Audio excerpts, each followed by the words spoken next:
So as we continue our series talking about storms, talking about the difficulties that are in our lives, we've taken different nuances. This happens to be message number 4. As I look back at my notes and my plan for the series, I told you originally that the series would be 8 or 9 weeks, and now I'm thinking that it's probably going to be 11 or 12. And if I say 13, it may fall out of my mouth at some point, okay? The bottom line, there's a lot of neat passages in the Bible that just have to do with storms and difficulties. And so with God's help, over the next couple of weeks, we're going to continue to talk about the different storms that come upon us. Sometimes just the storms of family relationships and how to make things right again with our families and to be right with people where we've had conflicts and struggles, and other areas where we've got loss of other kind. Obviously, we talked about Job last week and dealing with loss, but other storms that come into our lives. And so over the next couple of weeks of this series, I hope that you will continue to enjoy the series. If you're out of town on a day, you should know that this is being streamed right now to the internet, and you can find our messages online at any point with the Lord's help in the series. And so please continue to find them there. Today, I would love to consider our foundations. Our foundations. Where are we? Where are our lives? Where have we set up shop? What are your foundations? You see, even the smallest of people can weather difficult storms, hard storms, if they are founded upon a rock. Even small people. We, last Thursday night with the Oasis Bible Fellowship, we watched a film called Monumental. Some of you are aware of the film. It was excellent. A film that drew our attention to the foundations of our country. And there were a couple of statements that were made, and just pointing out that so many good seed has been sown at the foundation of the United States of America. So much work was done by the founders of our country, and frankly, started way before then with the Pilgrims themselves and their pursuit of a God that they could worship freely without being dictated or controlled by a society or a government. And so the upheaval, there's so much upheaval that's in the world today, and yet somehow in the midst of all of the upheaval, there still seems to be blessing on our country, doesn't there? There still seems to be, and I see it and you see it. We see that there are unfortunate things happening in our country, and yet we still see God has and continues to bless us. And the point they seem to be making in the film was, we have been blessed because of the foundations that were laid. Been blessed because God was honored at the foundation. There's so much more that could be handled with this as we consider it, but think not country today, but think family, think personally, think church. What about our foundations? And if the seeds are sown, the intent is made to have foundations that are solid. Thus, we would continue to enjoy the benefits of those investments. We as a country, we as have enjoyed that, and thus we could as a family, as a church, and you individually, if you have firm foundations. And so today I would like to bring a message to you entitled Built on the Rock. Built on the Rock. From Matthew 7. From Matthew chapter 7. There's a Bible in the chair in front of you. If you're on the front row, it's underneath the chair. So grab it. Would you please grab it? And go to Matthew chapter 7. Matthew chapter 7. And the person beside you be happy to help you if you're struggling to find one. Matthew chapter 7. You see somebody struggling to find that passage, help them out. Help them out. Get them to Matthew chapter 7 so that we can look together today at a classic passage, big-time passage that we typically call the Sermon on the Mount. In this series of messages entitled Storm Ready, we've talked about Noah, and we've talked about God and the storms, Jesus on Galilee. We talked about Job last week and dealing with loss and somehow being anchored in the storm.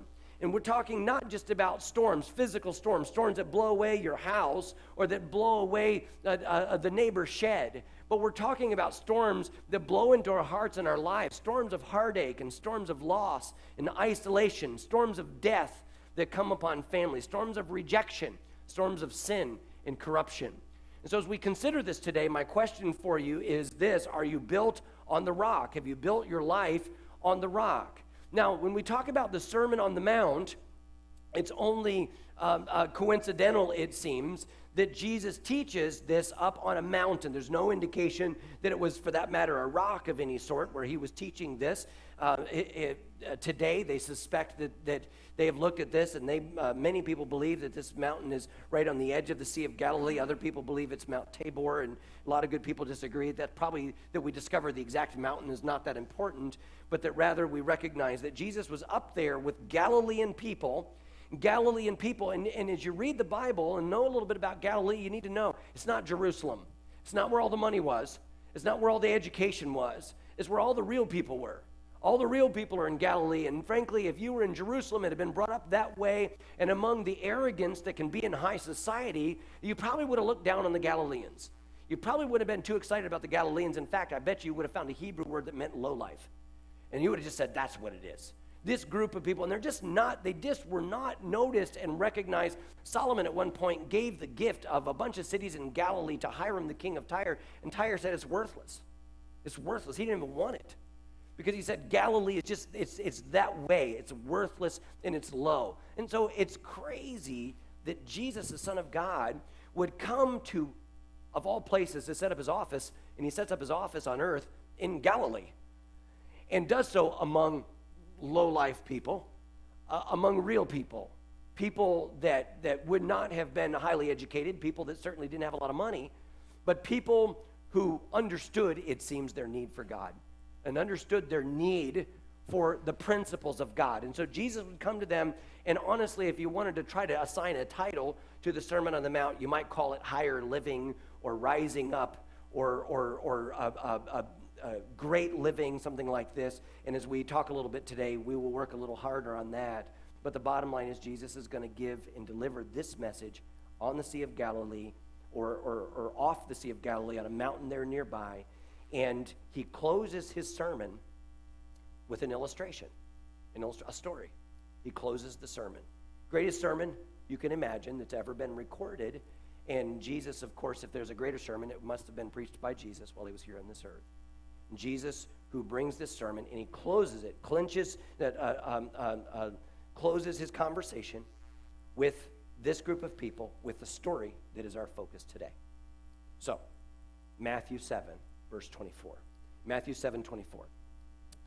Therefore, Jesus says, whosoever heareth these sayings of mine and doeth them, I will liken him to a wise man, which built his house upon a rock. And the rain descended, the floods came, the winds blew and beat upon that house, and it fell not. For this is why it didn't fall. It was founded, it had been built upon a rock. Verse 26. And everyone that hears these sayings of mine and doeth them not shall be likened unto a foolish man, which built his house upon the sand. And the rain descended, the floods came, the winds blew and beat upon that house, and it fell, and great was the fall of it.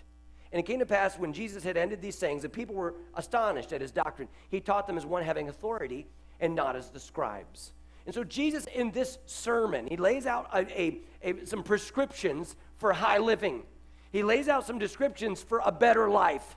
He lays out some rules, some things that if you would embrace his principles and his teachings, your life would be better, and you would be stronger, and you would be greater. And he delivers this sermon to low-living people and tells them, look, this is what could happen for you if you would build your lives on a rock, if you would have firm foundations. Well, why do you need a rock? A guy might say, because life is full of storms. There are going to be storms. There are going to be hard times. In this passage, twice, he uses the sequence of words. Rain descended, floods came, wind blew, beat upon the house. Twice, he goes through this sequence. And it happened to one guy, it happened to another guy, and one guy did well, one guy did badly. And it's not because one guy was nicer or better looking or had a bigger or a better looking house. It could be that the guy who built his house in the other place didn't have as big of a house. Who knows? All we know is it seems to matter where they built their house. And when the storms came, because storms come, when the storms came, the rock made the difference. And so we've got to talk about foundations. First of all today, I want to talk about what I'm calling in this passage shameless attack. Shameless attack. You see, part of the reason the Lord thinks that I should build my life on the principles of Jesus is because there is an attack on my family, a storm, if you will, a storm that comes upon my family or my life or on your life, on the people of God. There are storms that come at us. There are attacks upon us. In this very passage in chapter 7, look up at the verses above, and Jesus mentions some of these troubles. In verse 15, the Bible says this, beware of false prophets. This is why you need to build on a rock, because there's a storm coming, the storm of false prophets, the storm of wrong teaching. He says, this is what you got to do. Beware of false prophets. They come to you in sheep's clothing. Inwardly, they are ravening wolves. You shall know them by their fruits. Do men gather grapes of thorns or figs of thistles? Verse 22. Many will say to me in that day, Lord, Lord, have we not prophesied in your name? He's just come off of the conversation about false prophets. He says, in your name we've cast out devils. In your name we've done many wonderful works. And the Lord then will profess unto them, I never knew you. Depart from me, you that work iniquity. And so he says, look, there's going to be this storm coming. You need to be built on a rock. There's a storm coming. And the storm is the storm of wrong teaching, the storm of wrong doctrine, the storm of false prophets who are going to come and they're going to bring their stuff. And when they come, they're going to come as wolves in sheep's clothing. In other words, they're going to look good on the outside. They're going to look like they're one of you on the outside. But on the inside, that's not what they are. That's not what they are at all. They're dangerous. They're coming to hurt you. We all know what wolves and sheep do. We know that we know their parts in the food chain. And we know that wolves are not going to be good to the sheep. They're going to hurt them. And they're going to, on the outside, pretend that they're not, but they're going to come in and they're going to bring wrong teachings. And he says, you shall ultimately, the truth will be revealed in time. Time will reveal the truth. You just say, well, I don't know. We're thinking about going to this church, or I want to read that guy's book, or I want to learn more about this way or that way. You want to learn more about these things, but time will tell. You shall know them by their fruits, Jesus said. You will know in time. Let a season pass. Let some time pass here. And let's see what happens when the reality or the nth degree of their teachings, let's see what happens when people listen to what that man says. Let's see what happens. Let's see how it goes with them. You shall know in time. Time will reveal the truth. And then, speaking of these false prophets, there will be many that are going to be surprised on Judgment Day. They're going to stand in front of God and they're going to say, we have dramatically served you. We have done some unbelievable things for you, all in the name of you. And the Lord will say, actually, we never had a relationship. I never knew you. Depart from me, you who work iniquity. I never knew you. It'll be a sobering day for some. They're going to be in trouble because they are false prophets. But as for you and me, we're being warned about those guys. We're being warned. There's a storm coming, a storm of wrong teaching. False prophets will continue to exploit even some of God's people. In 2 Peter chapter 2 and verse 2, the Bible says there shall be false teachers among you who privily, there it is, secretly again, they're deceitful. They will bring in damnable heresies. That means not just theological problems, but theological problems that relate to salvation, that relate to the damnation of people. He says there will be people who will teach damnable heresies, even denying the Lord that bought them. Verse 2, many shall follow their pernicious ways. There are going to be a lot of people ruined by this storm. And the hope here is that I won't be one of them. The hope is you won't be caught up in that storm and you won't be destroyed by that storm. Oh, people died in that storm, someone says. I hope it won't be you. There will be people caught up in this. More, 1 Timothy chapter 4 in verse 1, Paul to Timothy, now the Spirit speaks expressly that in the latter times some shall depart from the faith, giving heed to seducing spirits and the doctrines of devils, or demonic teaching. This is what will happen. There will be some people that are caught up in this. There is such a thing. This is the ugly, wuggly truth. There is such thing as false teaching. There are bad people out there. And I don't like having this conversation with my children, and you don't like having it with yours, and we don't want to talk about it today, but don't stick your head in the sand. There's bad people out there. And they're theologically, spiritually, there are bad people out there. And you can't just go and open your brain and your heart to everybody that comes along and says, hey, man, I want to teach you this. It's from the Bible. You can't just listen to everybody. You have got to be discerning. You've got to recognize there's a storm. And frankly, Jesus gives us a checklist. We're going to work on the checklist, but hang on tight. I'm sure that you're as bothered about what's happened in Nigeria as I am. I'm so angry about this. And I think that you are too. I hope you're angry about the kidnapping of those girls. It's been 103 days, if my math is right, since April 14 of this year. Boko Haram kidnapped 276 schoolgirls in Chibok. They fear, these are allegations, they fear that most of the girls have been forced into sex slavery. That's what they think. On May 30, they found 2 of the girls found tied to a tree, raped and half dead. 4 other girls have been killed, they say, for being stubborn and uncooperative. A few have escaped. Allegedly, the girls have been sold as brides to members of the Boko Haram, the Islamic terrorist group, for $12.50 apiece. Some reports say that some of the girls are pregnant. 11, as of Thursday of this week, 11 of the parents of these girls have died since the girls were taken. 11. Chibok is under siege by militants, and they say 6 or 7 of them have been killed in fighting fathers. They say that some of these ones have died of heart failure. I can imagine. I guess I can. I'm so frustrated to hear about this stuff, that it's a reality, that it's so. And I could try to pretend today that there aren't bad men out there.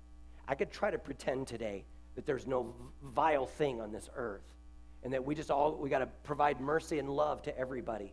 But the fact is, there's some godlessness out there. There's some vicious godlessness. And you have to understand that the nature of a predator and the way that the devil operates among God's people is the same. It's the same. He preys upon God's people today, the devil, upon unsuspecting Christians in the spiritual realm, coming after you to somehow force himself upon you. The devil, in the same way, spiritually will take, and if he can, rape God's people in this filthy culture. And you cannot pretend that there is not a storm of false teaching out there. You cannot pretend that the devil is not behind this hope that you will continue in the materialism of our country, that you will be full of lust and lifted up in pride. God forbid, I can't believe this, but God forbid that God's people should ever have to be corrected, because we can't handle correction anymore. God help us that we don't buy into this spiritual stupidity that the devil has thrust upon us, trying to convince us, empower us, and teach us to believe in ourselves rather than the God who saved us. This is what's happening today, and much of this is being peddled by false teaching. Yeah, there's a storm. Yeah, where'd you build your house? Because it's about time we talk about that. Yeah, I hope you're built on a rock, because the devil has a plan for your family, you can be sure. He has an intent. He shamelessly attacks God's people, and he wants you to listen to doctrine that's just a little off. He wants you to embrace shallow theology. He wants you to think that doctrine's a problem and that it divides, rather than that it's important or that you need to learn anything from the Bible. Oh, I don't worry about that stuff. The devil would just love you to be easygoing about the truth and to decide that somehow it doesn't matter. It's not up to you whether or not it matters. But the devil wants us to think that it doesn't matter. Shameless attack on God's people today. There's a storm. You bet there's a storm. There are predators, and they prey upon your family, both physical and spiritual, and they are merciless. The devil drives these things. He drives the intent to hurt believers and to take from them their relationship. If he could, he can't, but to take from them their spiritual purity. Shameless attack. Secondly, solid teaching. Solid teaching. That's really, when we're talking about foundations, This is where we're going to have to go with this. This is the Sermon on the Mount. If you want to talk about a sermon with content, this is the sermon with content. This is the sermon that had the prescriptions for higher living. This was the sermon that has what I need and what you need. Think of all the things that you can do between now and the day that they decide they're going to put you into a box. All right? Imagine with me. Of all the things that you're going to do, among the things that are most important, that you would figure out what Jesus said when Jesus preached this sermon. This sermon.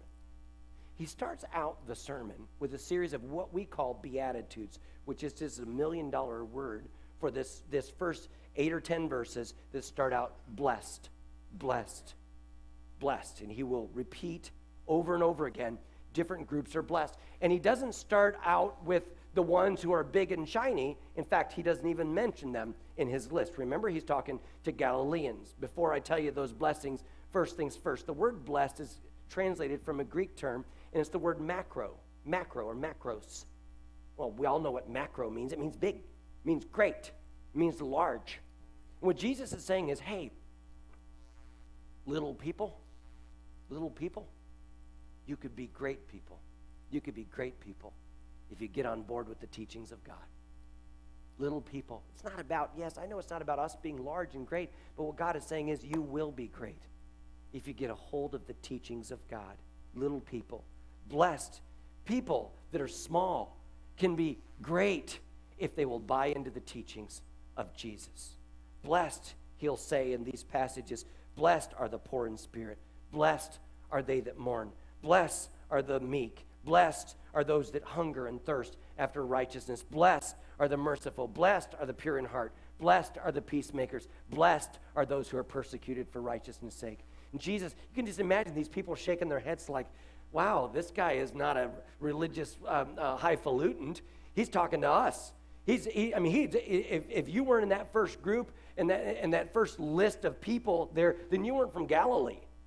This group of people, they understood what it meant to be poor, to be hungry, to mourn, to desire mercy, to be persecuted. They understood this. He's talking to us. And then he called them salt and light. He said, yes, absolutely, you can be effective, you can be brilliant. But he talked to them about their light. You're going to have to put it on a candlestick. Basically, your light needs to get out more.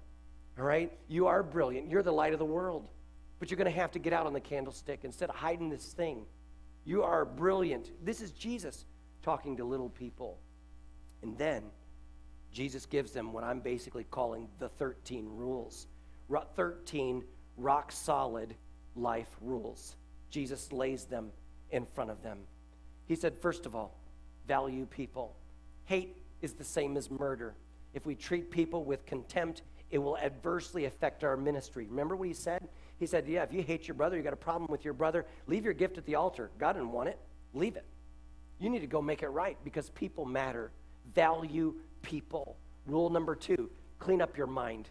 Because a dirty mind is like adultery. It's being unfaithful to your spouse. We should close up every gate that allows filth into our hearts. Clean it up. What did Jesus say? If your eye offends you, pluck it out. If your hand offends you, cut it off. What's he saying? Cut off the opportunity to have a filthy mind. Listen, we know where this is going, don't we? We know what would happen if we just park here for a while, abandon the rest of the message, and talk about our dirty minds in our society today. And guys, we can blame it on society because it's filthy out there, but Jesus is telling you and me to fix it.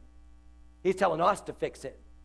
You need to recognize that your mind and what happens in your mind matters, so clean it up. Number 3, mean what you say. Swearing weakens your words. Jesus says when you mean yes, then say yes. When you mean no, then say no. You shouldn't have to swear in order to communicate. Be a person of your word. Mean what you say. Number 4, Jesus said, forgive others. An eye for an eye. It works for a government, but it's no way to live among imperfect people. I can't survive in a merciless environment, and neither can you. So show mercy and love your enemy instead. Show some forgiveness. Number 5, don't be a fake. If you pray to God, then pray to God. If you fast, then fast for God. But don't do it to be seen of men. Don't pretend your faith. Be sure that what you do is to be seen by God, not by men. Don't be a fake. Number 6, I'm in chapter 6 of Matthew, if you're tracking this. Pray to the Father. That means when you talk to God, this is what we recognize as the Lord's Prayer. What did God tell us to call him? He says, call me Father. So call God Father. Tell him your troubles. Talk to him about how you're submitting to his will. Thine is the kingdom, the power, the glory. Submit to his provision, your daily bread. Get forgiveness from the Lord and protection. Deliver us from evil. Lead us not into temptation. Pray to the Father. Rules of life. Number 7, invest eternally. Your investments reveal the true treasures of your heart. Give yourselves to the things that will outlast you. Lay up your treasures in heaven. Invest eternally. Number 8, serve only God. No man can serve two masters. He says, determine, this is about idolatry, determine that there's not going to be anything between you and God, that you're not going to lift up anything above God, there will nothing come between you and God. Number 9, don't worry. I might have said be happy, but my slide didn't have room. Stop worrying about everything as if you're in control. Seek to promote God's kingdom instead. What does he say? All these things will be added to you. Seek ye first the kingdom of God. Don't worry about all that stuff. You worry about tomorrow. You worry about everything. Tomorrow's going to have plenty of trouble, plenty of storms coming. Let it go, man. Just trust God with this stuff. Don't worry. Number 10, don't judge. You're not the one that's been called to judge other people. You can actually be a greater blessing by dealing with your own blind spots first. You got blind spots? I know I do. What did Jesus say? He says, before you get that thing out of his eye, notice you got a big chunk in your own eye. Deal with it first, and you'll be a better blessing to other people. Instead of running around looking for other people's faults, look for your own first. Don't judge. Number 11, serve responsibly. He says here, don't cast your pearl before a swine. What's he saying? Your gifts are priceless, precious pearls, what you have to offer. Galilean people, what you have is valuable. And so very deliberately invest your gifts or place your pearls in the lives of those that appreciate them. Gifted people, invest those gifts carefully. And don't give those gifts and your giftedness to those who have no appreciation for what God is using you to do. Number 12, ask of God. Ask, seek, knock. God is much more able and generous than your earthly father could possibly have been. You might have said to your earthly father, which of you who has a son, Jesus says, would ask of this, would he give him this instead? A fish, would he give him a stone instead? No, of course not. It would be good to him. And how much more? Man is evil. We have problems. We're corrupt. How much more God who's good? He's generous and capable of giving us what we need. So ask him. Ask God. Seek and knock. Number 13, initiate goodness. This is my shorthand for the golden rule. Treat others like you want to be treated. You decide that you're going to do to others not as they have done to you, but as you desire them to do to you. Initiate goodness. Live by the golden rule. 13 principles, and Jesus gives them these principles from chapter 5, verse 21, down to chapter 7 and verse 12, lays out what we would consider the teachings of Jesus, the basic teachings of Jesus. God's people live by these principles. And the point here is this, the teachings of Jesus, these are the foundations of anybody's life who wants to get it right. If you want to get it right, then get on board with the teachings of Jesus and learn to do and operate according to these rules. Some of you scrambling with your notes, and God bless you for trying to get it right. All of these will be online this week, but also if you want the PowerPoints, email me. I'd be happy to get them to you. So the teaching of Jesus at the foundation. Now just stop for a minute. I don't need to sell you on this, but I guess it would help for us to just stop and grin for a moment about our brilliant God. How smart are these rules? How smart is Jesus? Jesus who comes, this is not a speech about how he's going to start a mega church in Jerusalem. It's not at all in any of that stuff.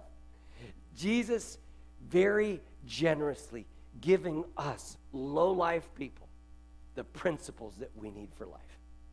How good is that? And you know whose teachings we need? David Jeremiah. No, David Jeremiah is a great guy. I love his books. He's a brother in the Lord, and he's a lot smarter than your pastor. Sorry, but he is. All right? Going to have to move to California. But it's not those teachings that are the foundations of life, not his. Not his. Well, that Jeremy Coppock, he's got it together. I want you to know. But it's not my teachings. It's not my way of life. I'm not the guy. No, it's the teachings of Jesus.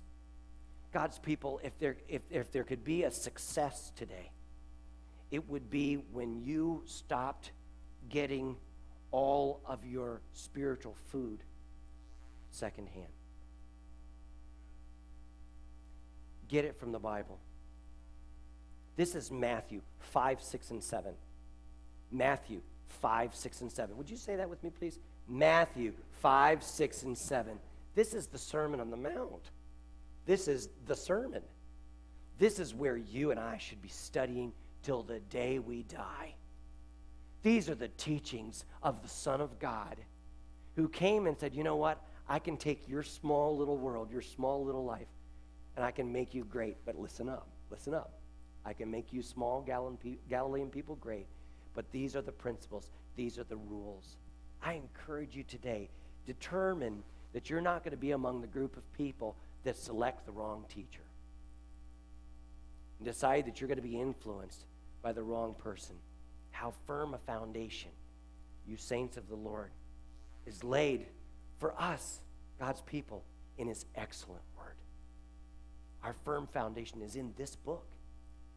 I challenge you today to not be among the group that was mentioned to Timothy by Paul when he said the time will come when they, I hope not us, they will not endure sound doctrine.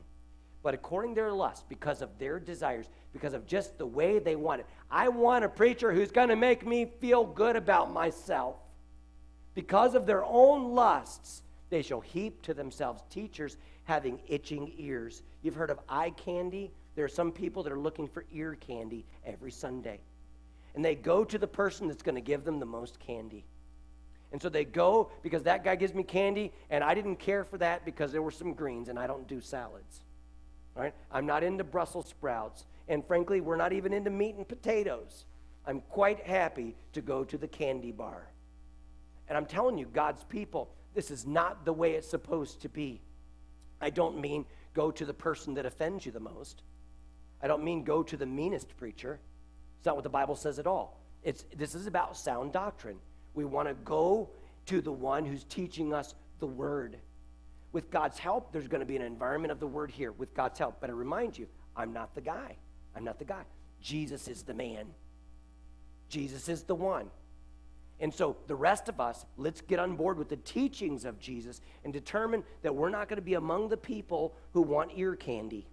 We're not going to be among the ones, not because we want to disdain them, but because we want the truth. Because the storm is coming, and we don't want to be lost in the storm. We don't want to be destroyed by the storm.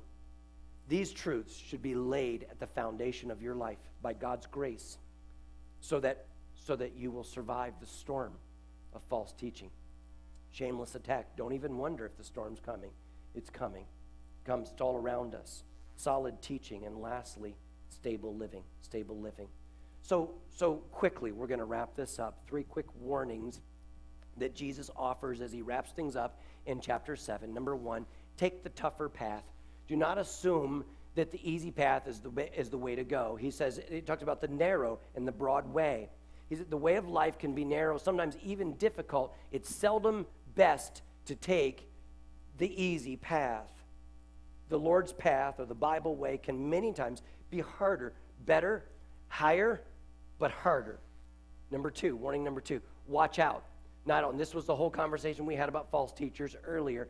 Not all accepted truth is God's truth. Just because people agree to it, just because it's voted upon, just because a church is large or because a country or a nation agrees upon it, does not mean it's the truth. I remind you, the truth is not determined by the consensus. The truth is determined by God. False teachers are like wolves. In time, they're going to show their true colors, but watch out. Number 3, be sure. Some are not going to make it. That's the truth. Some are going to be taken by the storm. They're not going to make it. Brilliant ministry will not make you good with God. Remember, he said, some are going to say, Lord, Lord, we've prophesied in your name. That's not what makes you good with God. You actually need a relationship with God. You need to receive Christ as your Savior. You need a relationship with Jesus, or you're doomed. You're in trouble without a relationship with Jesus Christ. And so in the next verses then, Jesus makes it very clear. We read these verses at the very beginning. He says, if you pay attention to the foundational teachings of Jesus, any man who takes my words and listens to them and doeth them, these sayings of mine, I compare him to the wise man who built his house upon the rock. And when the rains came, when the floods came, when the winds blew and beat upon the house, that guy did well. He did well in the storm.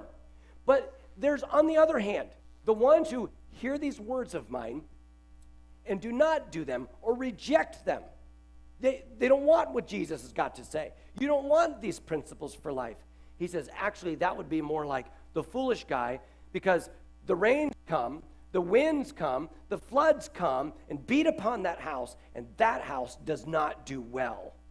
So, wise man, foolish man. I think we all know where we've gone with this today. God needs to be in on our building plans. David said this to Solomon in Psalm 127 and verse 1. Except the Lord build the house, they labor in vain that build it. If God is not involved in your building plans for what you're doing in your house, your life, this church, this country, if God is not involved, the house is not going to go well. It's just not going to go well. And when the storms come, it's going to fall, because it will not be built upon the principles of God. Jesus is at the foundation. This is Paul to the Corinthians. He's at the foundation of any and every significant life. 1 Corinthians 3 and verse 11, for other foundation can no man lay than that which is laid, and that's Jesus Christ. There's no other foundation. If your life is going to be worth a hill of beans, it's going to be because you have built your life on Jesus Christ, and upon his foundational teachings. Will you be rescued? Will you be rescued today by the teachings of Jesus? Will you choose to build your life on Jesus? The Bible talks quite a bit about discipleship, talks quite a bit about growing in the Word, talks about growing in the teachings of the Lord.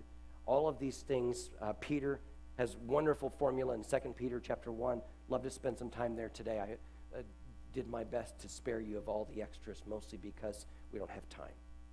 God's people, your study of the Word of God, your time in Bible fellowship, your time being discipled, your time sitting at the feet of Jesus, studying the Sermon on the Mount, this is crucial, because there are storms out there. There's storms, and these storms are not going to, they're not going to be kind to believers. The devil is a predator who hurts people. There are bad men out there. I'm sorry, but that's just what it is.